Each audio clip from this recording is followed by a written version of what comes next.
head, slowing down and making no time. I gotta keep it rolling.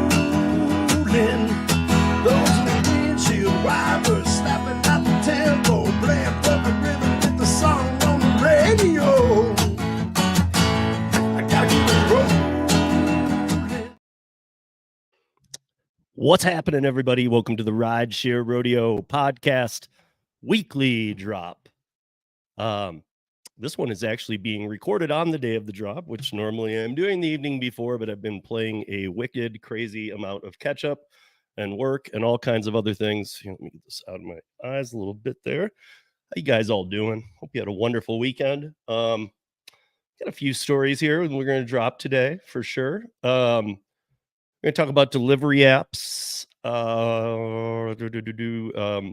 The order drops, the order volume going down. We're going to focus a little bit on Seattle. We're going to talk about the OBI global rideshare report that came out. That's the biggest one of the year. And we're going to talk about some things that have happened to rideshare in New York City and other cities you might want to watch out for this kind of thing, that it's going to be, could happen where you are. And then we're going to kind of follow up with the piece I did on YouTube. If you missed it, it was on 13 minutes of gig news this week. And it was called Deactivated, but I want to make sure to get through that entire piece. But yeah, let's jump into this because it's as always crazy news, and lately it's seems to be getting crazier and crazier. Okay, so first thing I want to focus on here, because it's important that you guys know these numbers, because I have friends in Seattle who work, and I know other people who do gig work in Seattle, and I hear a mixed thing. It's kind of weird that I hear the other side mixed really at all, because some people tend to tell me that, no, I'm doing great with these implementations, but overwhelmingly, that's not the case. Many drivers have been, they're not even trying as much anymore, like in many markets, but in Seattle especially, because these type of laws and things that have happened have actually destroyed not only the relationship between the platforms and the drivers, which were already wrecked, and that's why these regulations have had to come into place, but we've also destroyed the relationships between the gig apps and the customers, as well as the gig apps and the restaurants. So basically, all of the parties involved are not happy. And that's pretty much nationwide. I can't speak for the global terms, because I do talk to people in different countries who are happy with the way that the gig apps are working right now. Now, different countries have different expectations. I got to tell you. I mean, like the one that I can use for sure to tell you guys, to give you the example, is that in many parts of Europe, bartenders don't get tips. I mean, they can. It's not illegal, but it's not a commonplace. And yet, I was a bartender forever. Without the tips portion, you would have to pay such a high hourly rate that no business could incur that. And even over in Europe, they don't pay that high of a rate. So so people are used to a lesser fee than we are. And it's kind of strange, because their cost of living is not really that much different from ours. I mean, if you guys are familiar, it's not cheap to be over in Europe. In fact, in many cases, it's probably more expensive than here. It depends where you are, but in no way is it cheaper. And the same problems we have, they have too. So don't think that, our supply chain and the way our groceries are priced and all this is something limited to the United States. It's not. But like I said, let's talk about these numbers a little bit, because so this was from Saturday, June 22nd, this last Saturday. That the Wall Street Journal was reporting on a drop in restaurant orders and an overwhelming amount of drivers in the Seattle area. Seattle city officials are planning to roll back the city's wage increase because of outcry from drivers and restaurants over its devastating, and that's a quote, that whole line I just said, impact. And City Council President Sarah Nelson told Wall Street Journal that they are going to roll it back. Sarah is one of the ones who helped push it forward. So, I mean, again, in some ways, I got to say I respect this, because a lot of these cities are pushing different regulations. And I got to give some respect for somebody that pushes something and then says, hey, this did a lot of damage.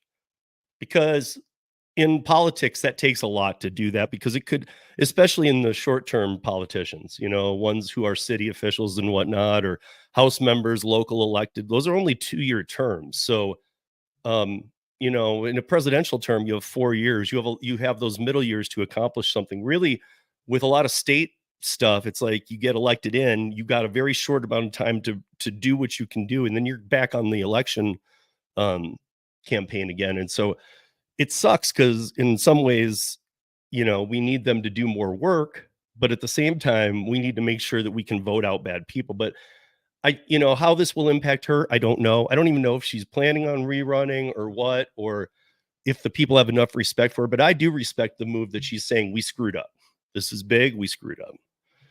So delivery companies who depend on gig workers to keep running argue they can only afford to pay so many drivers in the wake of pay raises. DoorDash and Instacart both announced fee increases in January for orders in Seattle following the city's changes. The report further says that Uber Eats orders in Seattle dropped 45% last quarter versus last quarter last year. So year to year, quarter to quarter, 45% the volume of orders. So basically, Uber Eats half of the amount of orders for this last quarter compared to last year, same quarter. And a lot of it gets based on the fact of, Uber Eats here is saying in this comment that they say a big portion of this is the fact that this was instituted in Seattle, which made the company put a $4.99 per order fee to cover the city's new pay requirements. I don't think that's the only reason, because that $4.99 wouldn't have, if it would just went up $5 per order. Yes, that's a good chunk of change, but there were all kinds of intricacies too. There were menu raising of item prices. There were fee increases. And as we know, if you're not going to be transparent with the customers or the drivers on the breakdown of the pay and exactly where it's going, it's kind of useless, because when it says, here's your total, here's the delivery fee, here's fees and taxes. Well, now you've included the taxes into it too. So it gets very confusing, but now you're adding in a line item of $4.99 too. So basically you increased the other lines and the $4.99 to cover the thing. And they're saying it's just that $4.99, but it's not. There's this report goes further to say that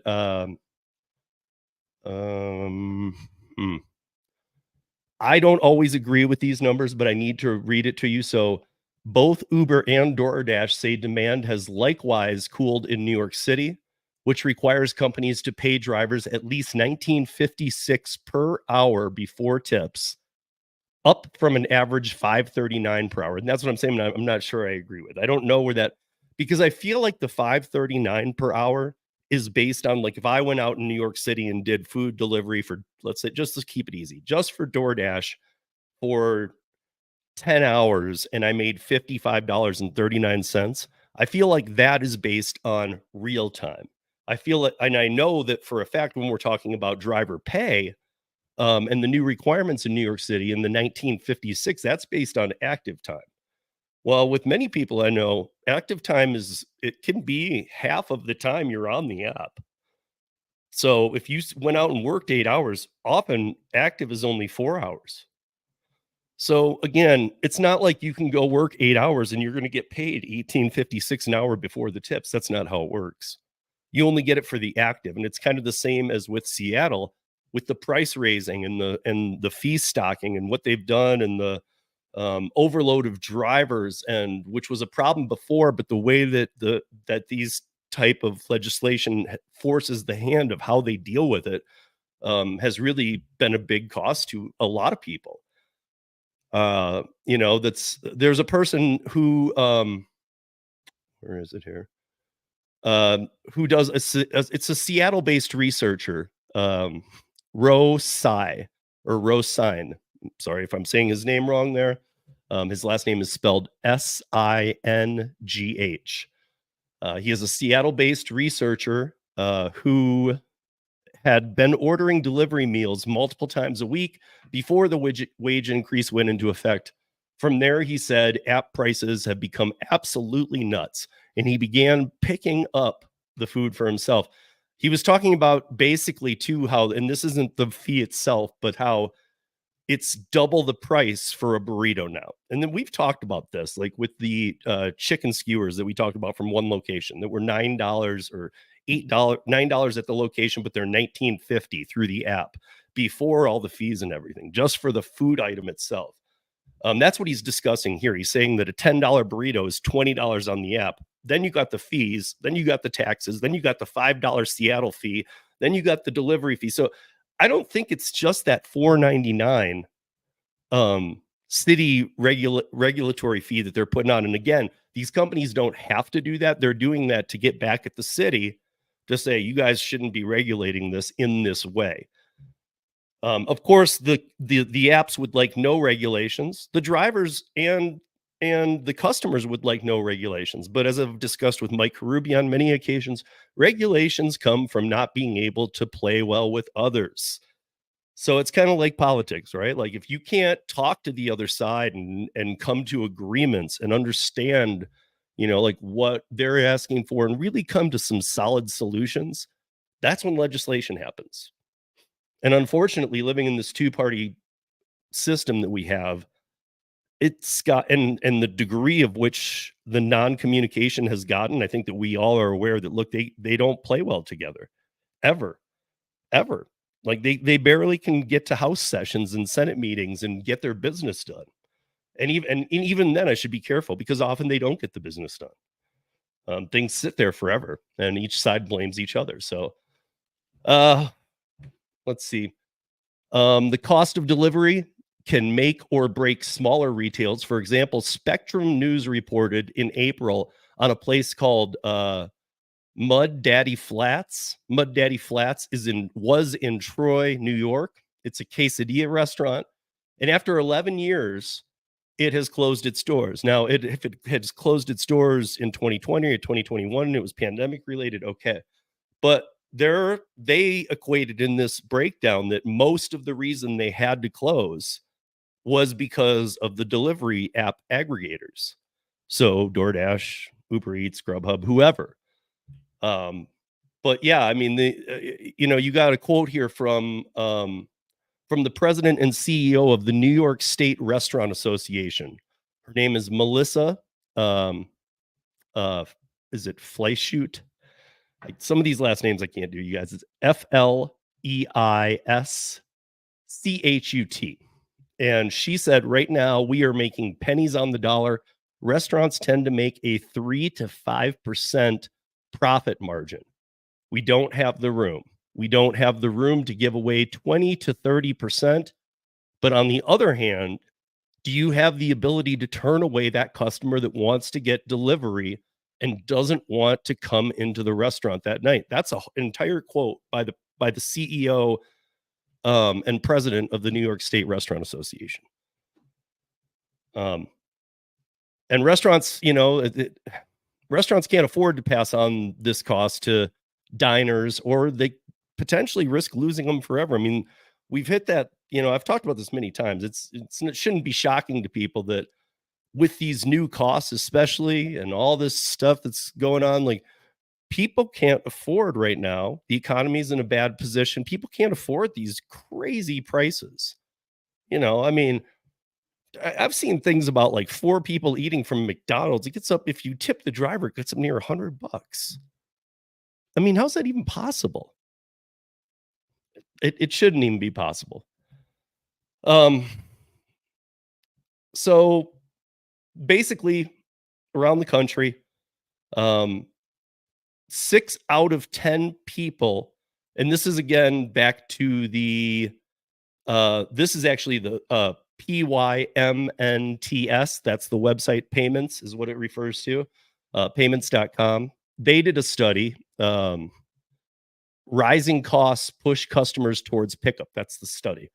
And they are saying that 6 out of 10 people who have been using the apps for the last 2 years on a somewhat consistent basis, 6 out of 10 are now choosing to just pick up the food themselves because of the exorbitant delivery fees that are just so bad. And these are people who have been conditioned to use the app even. So what does that say? Because if the people who are used to seeing it rise a little bit in price and whatever, it's worth it, it's worth it, it's worth it. But now they're even at the point of it's not worth it and I can't afford it. Okay, well, who can? I mean, I'm not really sure what to tell people because that's a that's a that's a big problem for 100%. And then we have Obi. So if you guys are not familiar with Obi, Obi is it puts out the Obi Global Rideshare Report every year, and it's a global real-time aggregator for rideshare prices. They just put out the 2024 report. This report analyzes 75 million global trips. So again, this isn't the rideshare companies. This is somebody who's aggregating their data like an Argyle, but it's global. 75 million global trips and over 1 billion data points, focusing on consumer behavior, pricing trends, and market dynamics in major cities such as New York, London, Paris, and Delhi. And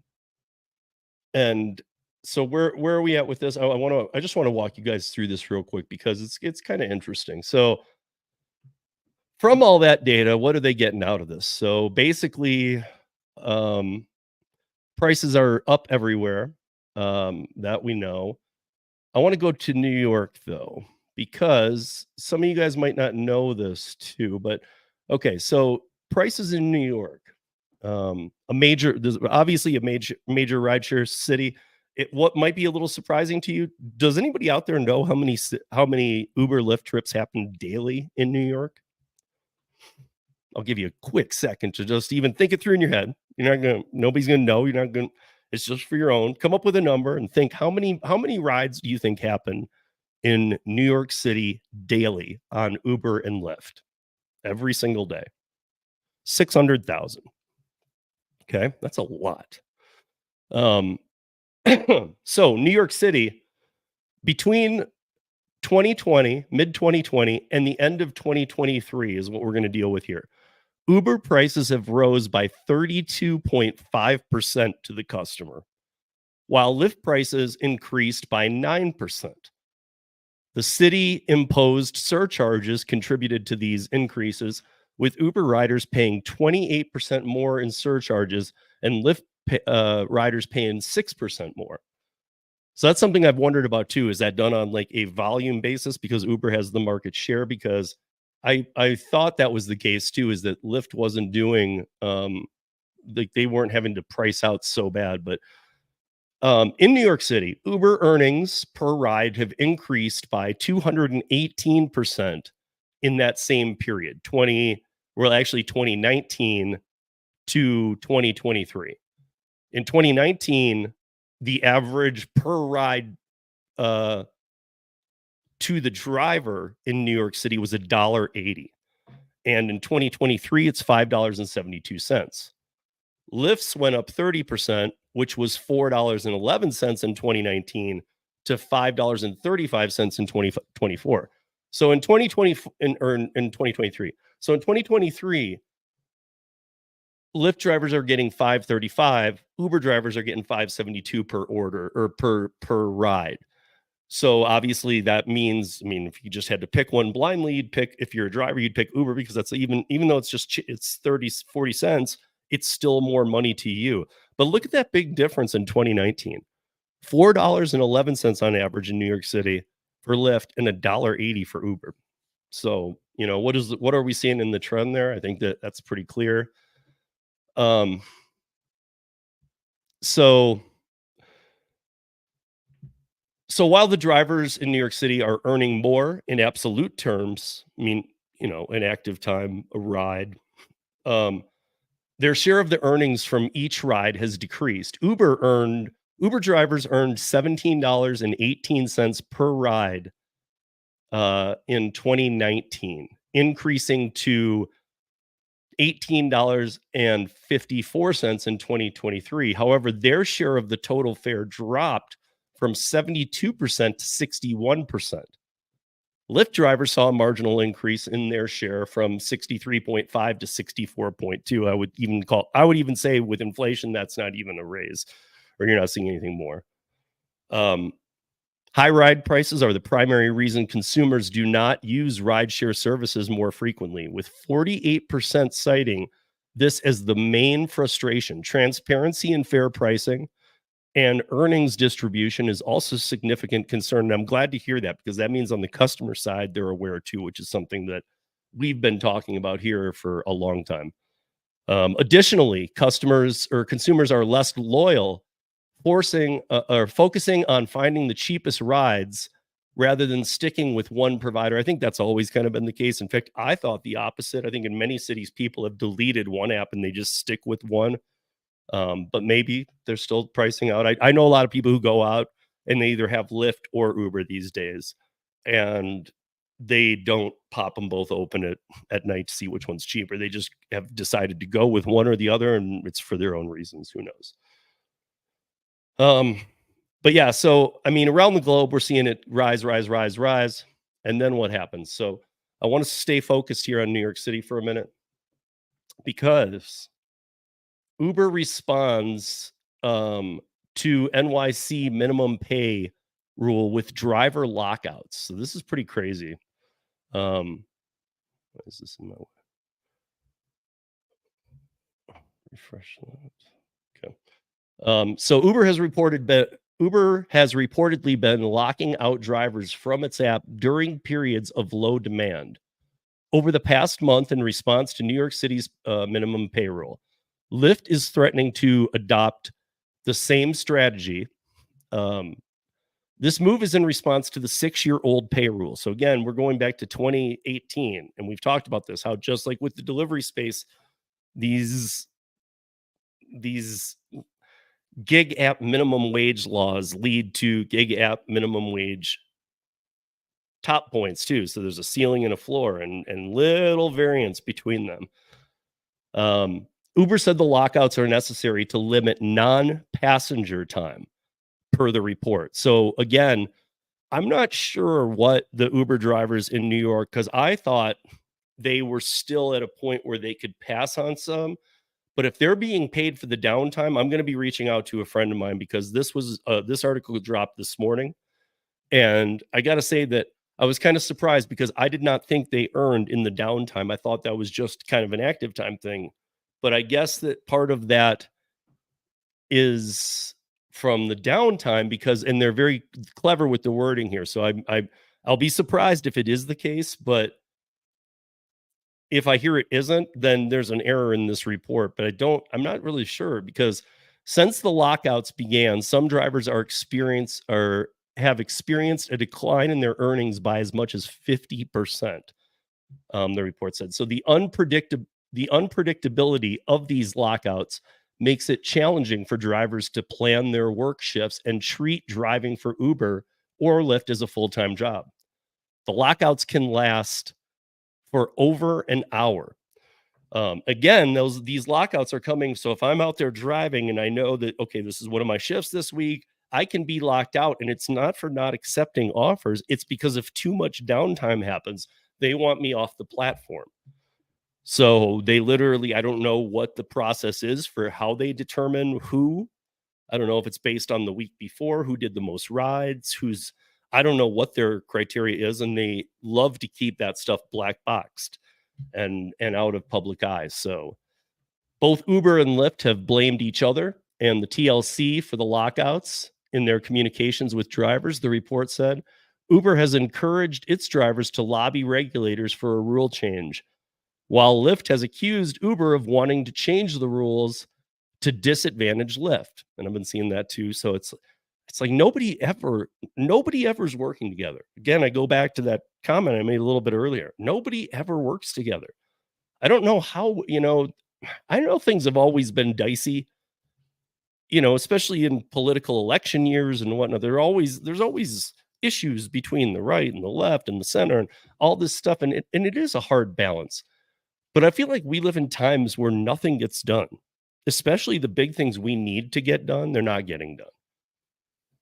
So the New York Taxi Workers Alliance, representing 28,000 professional drivers in the city, has criticized Uber for mismanaging driver hiring and using the TLC regulation as an excuse to avoid paying drivers for their time, per the report.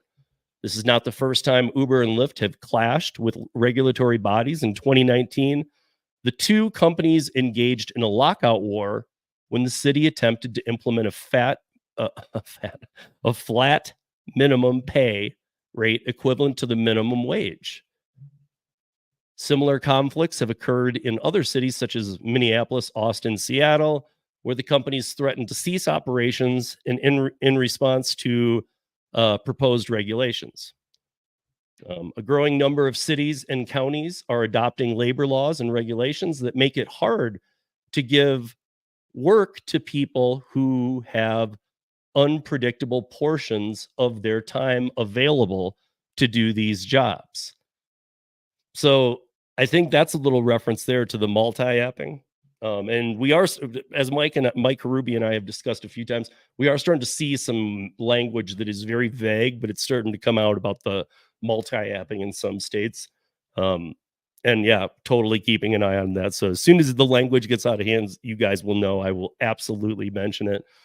We've got flags up all over on some of the states that have already passed some things. So, but these rules create extra costs that on the platforms that must be passed on to the consumers. Well, even in New York City, where the consumers will still use the product, the volume's down. Even in New York City with the 600,000 rides per day, that's down because people don't want to spend their money on these rides.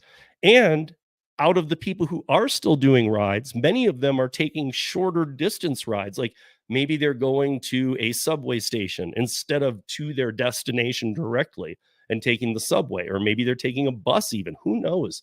But they're having the Uber get them from wherever they are to the station or wherever the next mode of transportation might be. So it's like a first line of a two-part situation of transportation to get to a final destination. It's like a hybrid, inclusive city public transportation usage. So it's kind of weird. But so there's a quote here from Karen Webster, who wrote the article. That will make the gig experience, which consumers all over the world like and use, more expensive and less accessible thanks to government regulation. Guys, I don't know what to tell you. It's not pretty times about all this. And that's not a good sign. That's not a good sign that these drivers are so beat down. And it's just sad. I was seeing some of the comments on 13 this week, and I got to tell you that it's just sad that, everybody's pretty much coming to terms with a lot of this in a lot of the spaces. I always say multi-app. I always say get on other spaces, try other things. I'm glad that I'm not reliant on these at these time and that I do other things. I do still keep them in my arsenal. I do still turn them on. I don't see a ton of difference, but I think that's because I don't count on them. I think once you do count on, look, an algorithm's not stupid. Once you're on it, so once you're on it, even just a basic level one, let's take that. If you're somebody that started doing DoorDash and you do 40, 50 hours, and now all of a sudden you're up to 70, but you keep doing 70, they know they got you on the road 70 hours a week. They start processing how much of that is active, how much you're declining, even though they're not supposed to be doing this. They're doing this in behind the curtain. And they're sorting and they're saying, well, okay, his acceptance rate, his active time, what the times he's on, all these kind of things put a preference in there, even if we're not supposed to know it. We're all told it's these tier systems and whatnot. Yeah, I'm going to question all that and say that I think there is an internal algorithm going on behind the curtain, that the external one we focus on is bad, but I can only imagine how much worse the internal one that's actually doing the deciphering is behind the curtain. So for you audio podcast listeners, I want to run through 13. I'll make sure to get all through this time. What I talked about on 13. So we were talking about deactivations. A couple weeks ago, Colorado introduced 2 new gig laws. SB 24-075 is for rideshare drivers, and HB 24-1175 is for delivery drivers. One key takeaway from both of these bills is the driver right to challenge wrongful deactivation, something we've all wanted for a long time. The way they're going about it can be challenged. You could think that it's going to be union down the road. Mike and I had a discussion about this. You can think that it might not be a while before it gets to that point, or maybe it doesn't even get there. But the language is in place to use things as a mechanism. But it feels strange to me as a traditional independent contractor talking about this, because as a traditional independent contractor in production, lasers, lighting, staging, sound, pyrotechnics, and more, a lot of people were saying that I'm not a true independent contractor if I don't set my own rates. That direct of a comment isn't true, because I don't ever set my own rates. I do get proposals. I can turn them down, though, without any issue at all. So they don't say, Steve, what's your hourly rate? That's not how it works in production. Like, I could be gone for 3 days. I could be gone for 3 weeks. I could be gone for 3 months. And they do it down to the day pay and where I'm staying and flights and transportation while I'm on the ground, wherever the location is. Per diem rates of livable living money for while you're away. My point here is that I don't set my rate. I don't say I'm $100 an hour, and if you're sending me out of town for 3 months, it's going to cost you a lot of money. That's not how it works. They send a bid that could be for 3 days, 3 weeks, 3 months. It says, and it's completely transparent. Every detail I need is in there, and then some. I mean, it's usually overly detailed, is what I'm saying. It says the exact hotel I'll be staying at. It's usually walking distance to the venue. There's nothing about how many hours I have to work. It's just getting the job done, which is what independent contractors do. You can bid out, but again, I just want to make sure that people understand that too many people say that, well, if I'm not setting my own rate, I'm not an independent contractor. It's not that easy, because, I mean, let me put it this way. So if I get a proposal and I say, oh, I don't want to do that because I don't want to go to the West Coast, or I don't have time, I'm really busy this time of year, I don't want to go do a 2-week show on the East Coast, or I don't like the pay or anything about it, I can just turn it down, because there's no acceptance rate. Never in any traditional independent contractor space has there ever been an acceptance rate. And I like to use the newspaper people who got screwed over by AB5 in California as the example.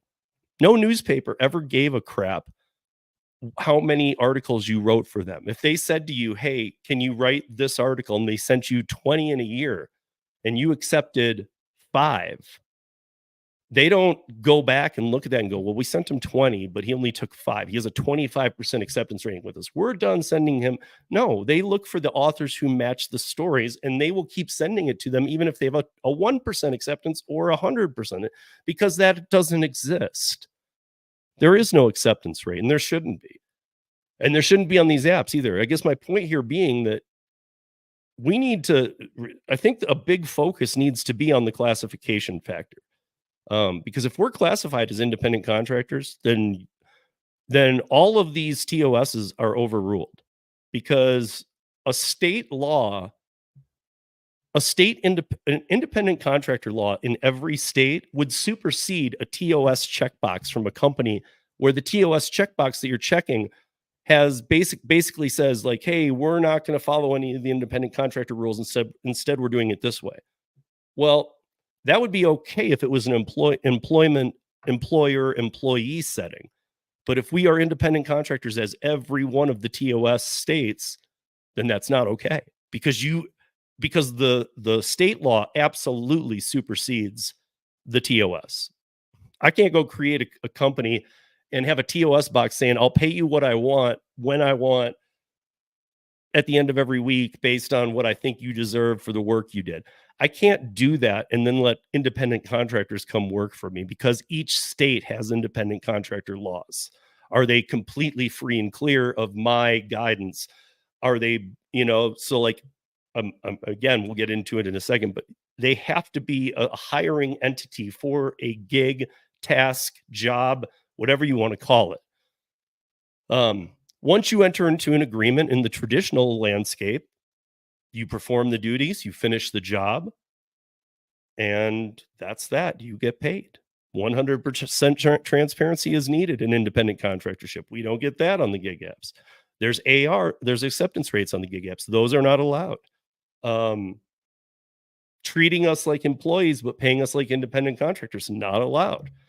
Using the term deactivated, not allowed, because deactivated is I mean, it just is. It's fired. I mean, do the comparison, you guys. Deactivated is fired. And I've seen people trying to break down, well, no, they're deactivating the account, not the person. And no. Can't do that. Can't do that. Now, there does have to be some things in place. However, these companies should have been working on that instead of trying to figure out how to keep us as independent all this time. Because again, that's needed. But if they would have just kept the drivers happy, maybe things wouldn't be as bad as they are. And I'm not saying go over the top and they can't make money, because look, a company has to be able to make money. But to do that, they have to stay within the, if they want to base their whole business on using independent contractor drivers, they need to stay within the legal bounds of that state for independent contractor law. They have to. There's no way around that. They can't say, you're not an employee, you're an independent contractor. And once you click this box, you agree to our terms, and our terms break the state's law on independent contractorship. That's not going to be allowed. And all these states are looking into this now. Are people misclassified? Nobody hearing this is shocked. My regular listeners, not shocked at all. A new listener for this week who's been doing gig work for a couple months, probably even they aren't shocked. A part-time gig worker who's only been doing this a few months might be, but even most part-time gig workers are understanding what is going on here. So once the terms of the agreement have been fulfilled, the contract is over, and it is that simple. Boom, done. Move on to the next one. Deactivated means fired, but you cannot fire a non-employee in any state in the United States. None of not only the lower 48, but Hawaii and Alaska, let's include them. You cannot fire a non-employee. You just can't. In the gig app space, when the company wants, they go to the TOS and base decisions on that document. That document in every state conflicts independent contractor law. And the reason I keep nailing this into your head, you guys, is because every one of these TOSs isn't trying to go around the words independent contractor, which in my book, they better start doing. This is why I said a long time ago, you need to define the space before you define the rules. Because in every one of the TOSs, it says independent contractor. That puts the ball in the state's court to say, okay, well, here's our independent contractor law. As far as I know, like, I'm going to keep it to the giants. None of the giants meet the independent contractor rules. None of them. They're not following the state's laws at all. And again, nobody should be shocked. I mean, like Uber, for example. Uber's been kicked out of Spain 3 times, out of the country of Spain 3 times. And all they do, I've joked about it before, all they do is come back with a bigger briefcase of money the next time after they've been kicked out. Can we come back yet? And once the briefcase of money is big enough, Spain lets them come back in. So there's some really shady stuff going on.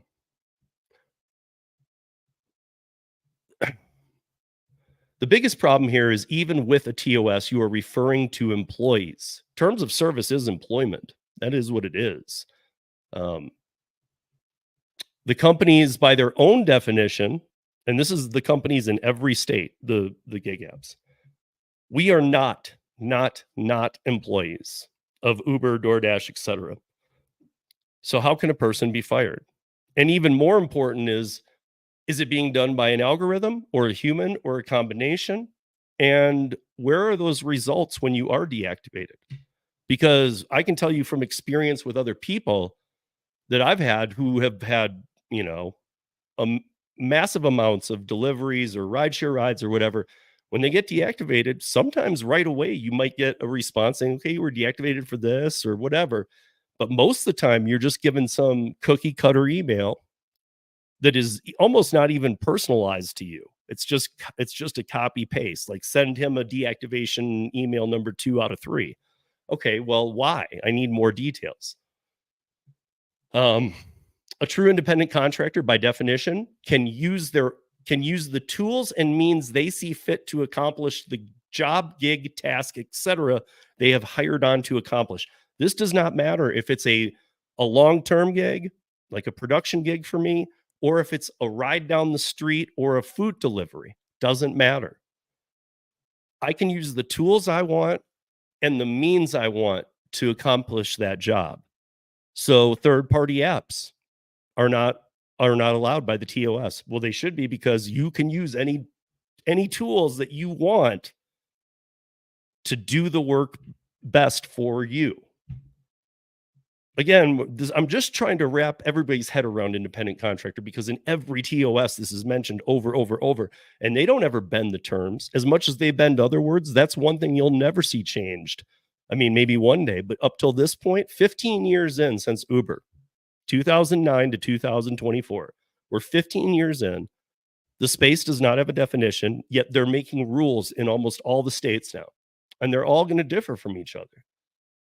So a true IC must be free of the hiring entity to perform their work, which in the gig space means third-party apps, navigation, even like which way I take to the airport. Even though Uber says here's the suggested route and you might be able to take a different one, that algorithm could hold that against you. You don't know. And if somebody wants to say, no, I know, sometimes I don't take the route they suggest and I've never had an issue, that doesn't mean they're not using it against you. It does not mean that. I mean, they can't, but who knows what's going on with these algorithms? That's a whole nother discussion, is how do we get to the data points of these algorithms? Because obviously studies are going on, like I was discussing earlier, that have 1 billion points of reference that they're using. So, I mean, there are aggregators out there collecting this data that are not the companies. This is important data. We're going to need to get that out. So, however, these TOS agreements state you are not allowed to use your own tools or make your own decision about driving routes and so on.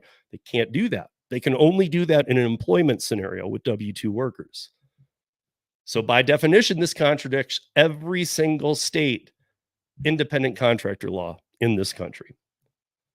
With multiple states settling with app-based gig companies on how work will be conducted, the states are now getting involved in this extremely sticky situation.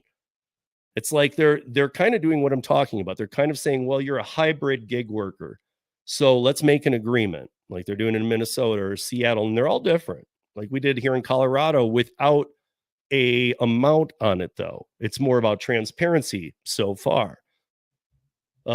And that, I think, is very important. So I think some of these are important sticking points. However, they're not bending at all here. And now they're starting to make deals with the states under the table, which is completely illegal unless the states change the language of independent contractor law or make the companies change the definition of a driver in their TOS. You cannot, in no state in the country, and anybody that wants to challenge this, we can talk about this, because this is fact. This is really not a debatable thing. But you need to understand this, is that in no way, now I can't tell you how these states are treating it and what they're doing with things, but in no situation does a gig app TOS checkbox overrule independent contractor state law in your state. Never. Doesn't matter. But the pattern is emerging with states that for some reason with these platforms sees fit to deactivate, and in almost every market they do not give cause. The states seem to be backing out in states where they've made deals. Most of them, some of them, like we'll see what happens here in Colorado, because we have the deactivation clause in here. Again, these are not these are employee metrics. These are not independent contractor metrics. You can't use these on independent contractors, but you can use them on employees. So if they want to say W-2, which I know they don't, none of us want, but they're also not willing to play ball and do things correctly. So instead of going to the drivers and really trying to figure out what's going on, they're going to the states now and making deals that could turn out like an AB5 type landscape. And I don't want people jumping to the Prop 22 thing, because that was a complete randomized who would have known. So in January of 2020, just very quickly, AB5 went in effect. In January 2020, at the end of the month, the gig apps said, until we get a vote on this in November, we're not going to be paying into that. And then it was in March that the pandemic started. So they didn't even know food delivery would be affected by this. And food delivery is really the only people making out well by Prop 22. Rideshare drivers really don't get much of anything on that. So, like, what is the solution here? I would love to hear from you guys. Steve at ridesharerodeo.com. Please share it with me. But behind legislation to regulate an industry are unions and a W-2 model. Doesn't matter if it's way down the line or if it's right around the next corner. If you're starting to see legislation to regulate an industry, you've got a union and a W-2 model behind it. The states making agreements are putting in some very basic model floor payments. Floor payments always mean there's a ceiling payment as well, because if they're going to have to pay everybody a certain amount, they're not going to let they're not going to let the hustlers earn like they used to. And that takes the hustle out of the work. And if you take the hustle out of the work, you lose most of the full-timers.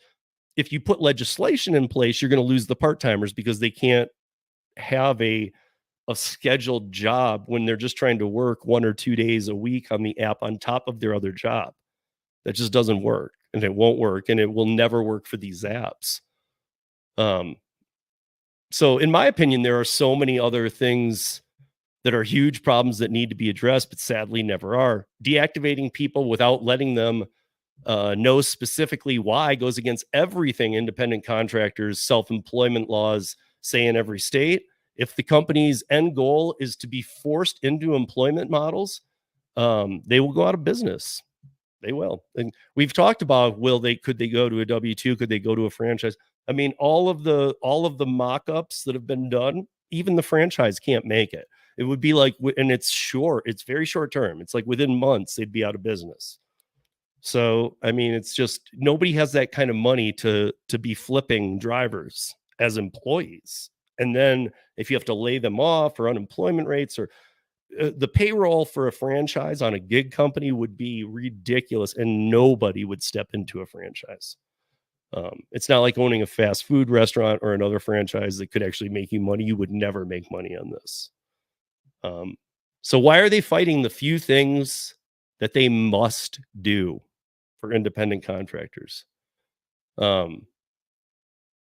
And they must do it because if they're going to call us independent contractors, we are our own bosses. If we are our own bosses, and if we're independent contractors, we make all the decisions on how to do that job correctly, efficiently, quickly, and the best we can. Those decisions are ours to make. The tools we use, the third-party apps we use, the routes we take, all of that is our decision. So why, oh why, do they think that we need to be treated like employees and paid as independent contractors? And how on earth are the states letting them get away with this? I mean, it really is asinine. It's crazy to me that this has been going on for this long. I know that a lot of these companies did not go public until right around the pandemic, which was another thing too, because had there not been a pandemic, and it's so hard to say that because we all obviously have our own flashback when I say the word pandemic of that time. Nobody loved it, but some of us got through it better than others or whatever, but none of us loved it. And most of us were just shocked and in awe about this and how it was being handled.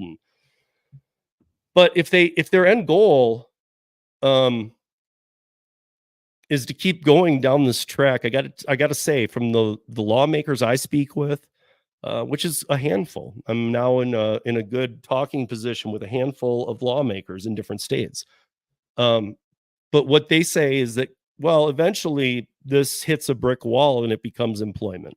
And there's no way around it, because when push comes to shove on a state's law, the independent contractor law will override or supersede any TOS checkbox or even full agreements. Even if they did a full agreement printed out and you had to sign it and date it, not just a checkbox, it's still the same thing. You can't say, here's the rules, and it breaks all the independent contractor rules in the state unless you declare that these people are not independent contractors. Now, does that mean we need to be W-2? No, I've for a long time said, why not just make it a hybrid class? And I'm shocked that no states are trying that, because the way these states are going, creating a ceiling floor is going to make it so that people are out there, acceptance rate, they need to get rid of all these kind of things, though, are going to make it so that the customer ends up paying more, waits longer, these kind of things. And that will add to customers being very fatigued at using these apps to begin with. People say tip fatiguing. I say app fatiguing, because the apps themselves, even before the tip, the price is so out of control that you're paying a ridiculous amount of money. And in many cases, the driver's getting such a small portion. And the fact that none of these companies can make a profit, but these are the prices they're charging, is an issue. Like, where is the future going if you're just raising prices, but you still can't make money?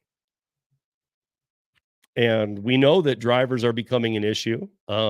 Even though we all know that it's summertime, it's like a perfect storm right now, because the apps know volume's down. So right now is like a good time for lawmakers to play with things. It's also a good time for the apps to play with things, because they know they can let a lot of drivers go. I've said for a long time, I think that there's a big onslaught of letting DoorDash drivers go. I've been saying this for over a year. I've said that with the amount of drivers, because they have 4 to 5 times what any other gig app in the United States anyway, they have 4 to 5 times as many active drivers on DoorDash as any other platform. And so they really are going to be stuck in the logjam with all of these people as legislation starts falling down. They're going to have to do some explaining on why they have 10 million drivers on the road. And I think they're whittling away at that number a little bit. I mean, we're seeing deactivations all over the place. So please, you guys, leave any comments, questions, concerns about any of that. And next week, is it next week I have the guest? No, it's the week after. So I think I do have a guest next week. But until then, let's see. What did I have left here? That's a wrap for this week. Thank you all for joining. If you have any questions, comments, concerns, please email me, steve@ridesharerodeo.com. Until next week, be safe, earn smart, and be good to each other. Peace, y'all. She was just a baby.